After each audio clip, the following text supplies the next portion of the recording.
గౌడ్ బాధ్యతలను స్వీకరించబోతున్నారు. ఈ కార్యక్రమానికి సీఎం రేవంత్ రెడ్డితో పాటు ఏఐసీసీ నేతలు, మంత్రులు హాజరు కానున్నారు.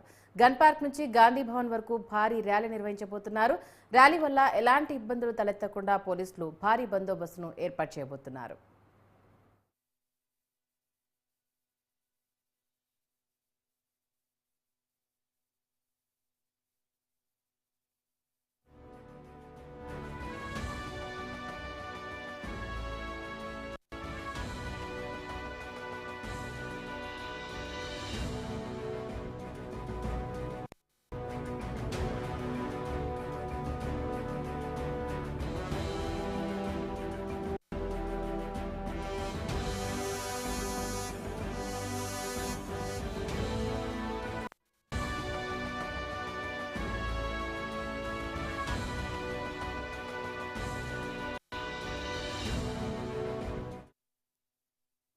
రేపు పీసీసీ అధ్యక్షుడిగా మహేష్ కుమార్ గౌడ్ ప్రమాణ స్వీకారం చేయబోతున్నారు. ఎలాంటి ఇబ్బందులు తలెత్తకుండా భారీ బందోబస్తును అయితే ఏర్పాటు చేయడం జరిగింది.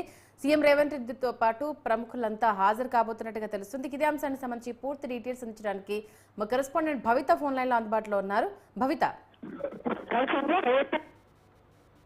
పీసీసీ ప్రమాణ స్వీకారం చేయబోతున్నారు. తెలంగాణ ఏర్పడిన తర్వాత ఇది 4వ వేతన ప్రమాణ స్వీకారం చెప్పేసి మంత్రిభవన్ వర్గాలు చెప్తున్నాయి. అయితే టీపీసీ వర్కింగ్ ప్రెసిడెంట్ గా పనిచేసినటువంటి మహేష్ నూతన పీసీసీ అధ్యక్షుడిగా ప్రమాణ స్వీకారం చేయబోతున్నారు. రేపు 2 గంటల ప్రాంతంలో ప్రమాణ స్వీకార మహోత్సవ కార్యక్రమం గాంధీభవన్లో నిర్వహించారు. ఈ కార్యక్రమానికి కూడా పెద్ద ఎత్తున కార్యకర్తలతో పాటు రావాలని చెప్పి వాళ్ళు ఇప్పటికే అనౌన్స్ చేసిన.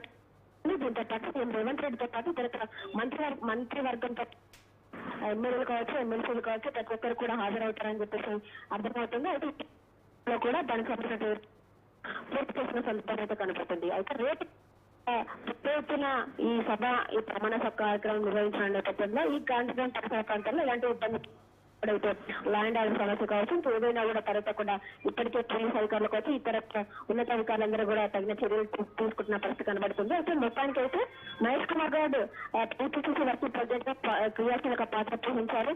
కాంగ్రెస్ పార్టీ అధికారంలోకి వచ్చిన తర్వాత ఎమ్మెల్సీగా కూడా నియమించబడుతుంది. అయితే తాజాగా పీసీసీ ఉన్నటువంటి రేవంత్ రెడ్డి సీఎం గా ఛార్జ్ తీసుకున్న తర్వాత అక్కడి నుంచి కూడా టీపీసీ ఎవరా అనేది కొంత ఉత్కంఠ నెలకొంది. రేపు పీసీసీ అధ్యక్షుడిగా ప్రమాణ స్వీకారం చేయబోతున్నారు. Okay, thank you Bhavitha.